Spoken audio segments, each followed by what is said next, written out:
Welcome back to another computer sluggish video.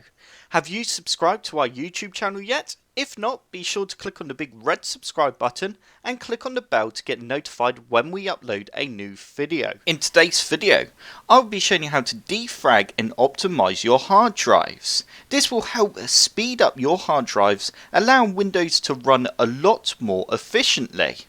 To start with, first you need to click on the start menu and then type in defrag. You now need to click on Defragment and Optimise drives. You will then end up with a screen that looks like this. As you can see, all my hard drives are listed below, and Optimise drives does recommend that you do not optimize a solid state drive. So I'm not going to do that on my machine.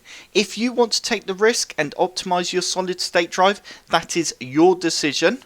But just be warned, it could cause damage to it and also reduce the lifespan. You now need to select the hard drive you want to optimize. I'm going to optimize my D drive, for example. You can now go ahead and select Analyze, or just go straight ahead and click on Optimize. I'm going to click on Optimize now, and as you can see, it's now analyzing, and then it will begin to optimize.